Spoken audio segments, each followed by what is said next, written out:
کہ جناب آپ کسی سے بات کریں, کسی کو کہیں میری مدد کریں, میرا بیٹا ہے اور میں اس کے لیے بیٹے کے لیے کہاں کہاں پہ جا کے اس بیٹے کے پیسے اکٹھے کرنے کے لیے, امداد کے لیے میں کس کس در پہ دست کرنے, لمبی کہانی ہے. ہی ڈائٹ لاہور. اور اس کا آفتاب کھٹر کا مجھے میسج آیا, اس نے کہا کہ بیٹے کی ڈیتھ کے ساتھ میں بھی مر گیا ہوں. میں جن کے بچے ہوتے ہیں ان کو یہ اس چیز کا احساس ہوتا ہوگا. یہ پیسے جو ہم ٹیکسز سے دیتے ہیں نا جی, یہ آفتاب کھٹر کے بچوں کے لیے ہی ہم دیتے ہیں, ایسے ہی لوگوں کے لیے دیتے ہیں. میں ٹیکسز دیتا ہوں, میں کہہ دیتا ہوں, میں نواز شریف صاحب سے, اسحاق ڈار صاحب سے زیادہ ٹیکس دیتا ہوں. میں وہ ان کے لیے دیتا ہوں, میں یہ ان کے بچوں کے لیے اور ان پارلیمنٹیرینز کے بیرون ملک علاج کے لیے میں دیتا ہوں. میں یا میں آفتاب کھٹک ہو یا میرا ایک دوست ہے بندوق خان, اس کا بھی لیور فیل ہو چکا ہے, ان لوگوں کے لیے ہم دیتے ہیں کہ ہم ان لوگوں کے لیے دیتے ہیں پیسے. ایلیٹ کے لیے نہیں دیتے. یہ مطلب ایلیٹ نے جو پیسے ان پہ خرچ ہونے چاہیے تھے, ایلیٹ کے پاس پہلے ہی اتنے پیسے ہیں مگر پھر بھی یہ غریبوں کے پیسے سے اپنا علاج کراتے ہیں, جبکہ جن کے لیے یہ پیسے خرچے جاتے ہیں ان کو پیسے نہیں ملتے, ان کے بچے مر جاتے ہیں. اپنے پیسوں سے کیا کرتے ہیں عامر صاحب؟ یہ تو اب جب میں رولنگ ایلیٹ کا حصہ بنوں گا تو پھر بتاؤں گا کہ کیا. چلیں دیکھتے ہیں. اب کلاسز آتے ہیں انتخابی اصلاحات کے نام پر جو میڈیا کے گر شکنجہ ڈالا جا رہا ہے. یہ ڈرافٹ بل 2017 کیا ہے, یہ آپ ہمیں بتائیں. آج ہمارے دوست ہیں شکیل انجم صاحب, پریس کلب اسلام آباد کے وہ صدر ہیں, بڑے سینئر صحافی, پرانے انویسٹیگیشن کے بادشاہ, مطلب one of the best reporter Islamabad میں لسٹ بنائی جائے نا جو ٹاپ 3-4 میں ہوں گے, شکیل انجم صاحب اس پہ ٹاپ پہ آتے ہیں جی. تو آج انہوں نے ایک ایمرجنسی میں میٹنگ بلائی پریس کلب میں, اور شکیل صاحب ویری آنیسٹ مین, اور ہم سب بڑے ان سے ڈرتے بھی ہیں, ان کی عزت بھی کرتے ہیں, جس میں بڑے بڑے لوگ آئے ہوئے تھے. آج میں نام بتا دوں, حامد میر صاحب آئے ہوئے تھے, اس میں آسمہ شرازی صاحب آئی ہوئی تھیں, اس میں متین صاحب آئے ہوئے تھے, آپ تو کہیں جاتے نہیں, حیدر متین صاحب آئے ہوئے تھے, انہوں نے میں گلہ کرنے والا تھا, سی آر شمسی صاحب آئے ہوئے تھے, افضل بٹ صاحب تھے, اسلم خان صاحب سے, ہمارے اپنے بیورو کے جو ہیں ہمارے دوست محسن رضا صاحب تھے, آئی ایم سوری اگر میں کچھ نام بھولنا چاہوں, اس میں شاکر سولنگی صاحب تھے, اور بڑے سارے تھے. مئی اپالوجیز, کیونکہ لمبی ایک تھی, ان کی پکچرز میں نے کچھ لی ہیں اپنے کیمرے سے, آپ کو نظر آ رہی ہوں گی. My apologies if I have missed. آج فیفن نے وہاں پہ ایک بریفنگ دی, اس میں مدثر رضوی صاحب ہیں, بڑے زبردست وہ کام کرتے ہیں, ان کی کولیگز ہیں جو پہلے نیوز میں بھی تھی, میرا وہ جو ہیں میرا عمران جو ہے, انہوں نے بڑا کام کیا. انہوں نے جو چیزیں ڈسکلوز کی ہیں, دیز آر ویری شاکنگ. ایک ڈرافٹ بل جو یہاں پہ آپ کو یاد ہوگا ہم کہتے رہتے تھے انتخابی وہ کمیٹی کدھر ہے جناب, کو جس کمیٹی نے بتانا تھا کہ آپ نے الیکشن ریفارمز کرانی تھی, ان الیکشن ریفارمز پہ آج ایک بریفنگ دی گئی ہے صحافیوں کو. فیفن نے دی ہے کہ جاگتے رہنا, حکومت نہ رہنا, اور داد دینی چاہیے پی ٹی آئی کو. ویسے یا یہ بھولے ہیں یا بیوقوف ہیں, ویسے آپ کہہ سکتے ہیں یہ دونوں ہیں. اس ڈرافٹ بل کی تیاری میں جو فیفن نے ہمیں بتایا ہے آج کہ یہ بھی شامل ہیں P T I, G P T I, اس میں انہوں نے کیا کام کیا. یہ اتنے یار بھولے لوگ, میں کیا کہوں ان کو یار, جان بوجھ کے تو نہیں بنتے. عمران خان کیسے یہاں پہ لوگ لے کے آ گیا یار, جو بل نہیں پڑھتے, جو چیزیں نہیں پڑھتے, یہ جاتے نہیں ہیں, انہیں سمجھ نہیں ہے, اپنے پیروں پہ کلاڑی مار رہے ہیں. انہوں نے اس میں یہ کہا ہے کہ یہ جو آپ کا میڈیا ہے, اگر اس کو الیکشن کمیشن کو فوکس کیا انہوں نے, کہ الیکشن کمیشن کے اگر کسی اہلکار نے خبر دی میڈیا کو, یا ایک تو اس کو بین کر رہے ہیں کہ میڈیا اندر جب یہ ججز بلاتے ہیں نا, سکروٹنی ہو رہی ہوتی ہے, سوال و جواب, وہ بھی بین کر دیں کہ اس میں میڈیا انٹر نہیں ہو سکتا, کہ ان کو کیا پوچھا جا رہا ہے کیا نہیں پوچھا جا رہا, وہ بین کریں. نمبر 1, کوئی خبر اگر دے گا اس کو صحافی کو خبر ملے گی تو اس کے لیے انہوں نے جناب سزائیں دے دی ہیں کہ معلومات دینے والے الیکشن کمیشن کے اہلکار کو 5 سال تک سزا ہو سکتی ہے. یہ بادشاہتا ہو رہی ہے, یہ بادشاہ سلامت بن رہے ہیں. ترکی, سعودی عربیہ اور آپ کا ایران, یہ وہ ماڈلز آ رہے ہیں پاکستان میں. چائنا کے سوال نہیں پوچھا جا سکتا آپ سے کہ الیکشن کمیشن کے اگر کسی اہلکار نے کوئی خبر لیک کی, بھئی آپ کون سا بیٹھ کے یہاں پہ کوئی آپ اسے کہوٹا پلانٹ چلا رہے ہیں کہ نیوکلیر پروگرام چل رہا ہے الیکشن کمیشن میں, آپ کو تو ٹرانسپیرنٹ ہونا چاہیے. تو 50 لاکھ روپے جرمانہ ہو سکتا ہے سر, سزا ہو سکتی ہے, جیل ہو سکتا ہے, دونوں کے دونوں. آپ کو مطلب یہ تھا کہ رائٹ ٹو انفارمیشن جو ہے کہ الیکشن کمیشن کی کوریج نہیں ہوگی. ریزن, آگے 2013 الیکشن آ رہے ہیں عامر صاحب, اس میں ان کے قرضوں کی ڈیٹیل پھر کھلیں گی, ان کی کرمنل کیسز پھر کھلیں گے, جائیدادوں کے قصے پھر کھلیں گے, اسٹیٹ بینک سے لسٹ آئے گی, منگوائی جائے گی, نیب سے منگوائی جائے گی. تو یہ ابھی سے انہوں نے ایک ہی طریقہ کیا ہے کہ آپ ایسا بل لائیں کہ میڈیا کو بھی آپ بین کریں. ایک تو اور بھی انہوں نے لاز بنائے ہوئے, اس پہ کسی وقت بات کریں گے. سو الیکشن کمیشن آف پاکستان کو پاور دی جا رہی ہیں کہ اپنے اہلکاروں کو آپ نے ان کو جیل کریں, ان پہ جرمانے کریں, اور ان پہ پتہ نہیں بلا بلا. میں انتظار کر رہا تھا یہاں پہ آپ کو کہ آصف زرداری صاحب اور بلاول صاحب جب آئیں گے اسمبلی میں تو احساسوں میں کیا دکھاتے ہیں. وہ یہ $60 ملین سوئس والے وہ آتے ہیں یا نہیں آتے, وہ فرینچ شیٹو, دبئی کے پیلیس, وہ دکھاتے ہیں کہ نہیں آتے. اب یہ وہ کر رہے ہیں کہ جب 2018 کے اندر جب یہ اثاثے آئیں تو وہاں پہ ہم پری سکروٹنی کے پہلے بتا سکیں اگر ہمارے پاس انفارمیشن آ جائے کہ جناب یہ جھوٹ بول رہے ہیں، بجائے اس کے کہ وہ جھوٹے اثاثوں کی لسٹ کے اوپر وہ الیکشن لڑیں، اس کے بعد کوئی اس کو چیلنج کرے، اور 5 سال 4 سال میں جس طرح کا الیکشن کمیشن ہے اور جس طرح 3 4 سال تو عام لگ جاتے ہیں تاکہ وہ فیصلہ ہی نہ ہو سکے اور وہ مزے لیتا رہے. اور باقی یہ ایک رولنگ لیڈ میں تھوڑا سا ڈر پڑ گیا تھا کہ یہ داد دینی پڑتی ہے کہ انہوں نے تو یہ قانون ہی نہیں بنانے تھے اثاثے کے، یہ تو مشرف بنا گیا، ایک ڈکٹیٹر بنا گیا. ورنہ ان سے امید کرنا، یہ رائٹ ٹو انفارمیشن کا ایک ایکٹ ہے، یہ پچھلے بیٹھے ہوئے ہیں 8 سال سے کہیں نہیں بننے دے رہے. ابھی بھی وہ سینٹ میں بڑی مشکل سے رضا زبانی صاحب نہیں آئے. وہ کیا ہے کہ ہمیں بتا دیا جائے کہ آپ کیا غلطیاں کریں، انفارمیشن نہیں دیتے ہیں. تو وہ پہلے ہی ایک تھوڑا سا ڈر پڑ گیا تھا پولیٹیشین کو، یار یہ تو بڑا مزہ لینے کا کام تھا الیکشن لڑنا اور پھر ٹھیکے لینا، ایگزامپشن دینا. یہ تو اس کے ذریعے بچے پوچھنے لگ پڑے ہیں کہ آپ یہ سازش کیا ہیں.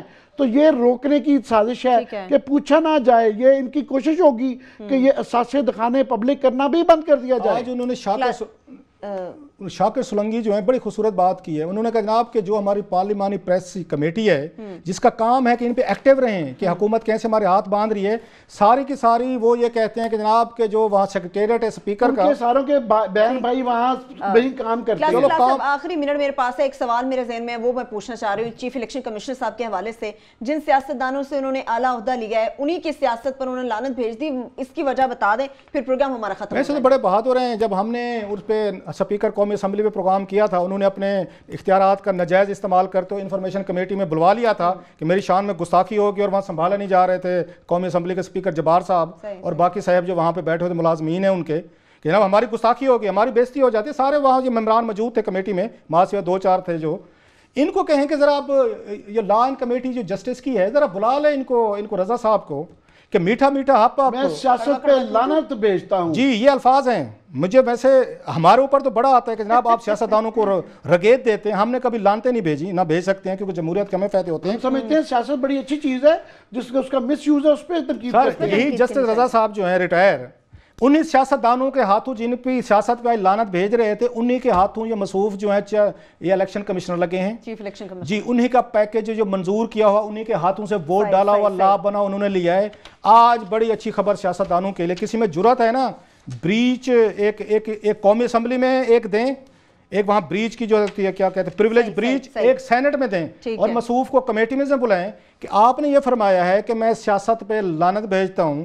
یہ پورے کا پورا پارلیمنٹ از پروڈکٹ آف سیاست، یہ سیاست یہاں پہ ہوتی ہے، ہم سیاستدان ہیں. یہ لعنت جو آپ نے بھیجی ہے تو پھر میرا خیال جسٹس صاحب ایک مورل کام کریں، وہ کریں گے تو نہیں خواہش کا اظہار، پھر استعفیٰ دیں اس جاب پہ، کیونکہ ان کی نوٹیفیکیشن ان کی اپوائنٹمنٹ جو ہے انہیں سیاستدانوں نے کی ہے جن کی سیاست پہ آج انہوں نے لعنت بھیجی. خلاصہ صاحب جن جرت کی جس قسم کی جرت کی آپ بات کرتے ہیں ویسی جرت ہمیں کہیں نظر نہیں آتی. اس کے ساتھ ہی پروگرام اپنے اختتام کو پہنچتا. اپنا بہت سا خیال رکھیے. خدا حافظ.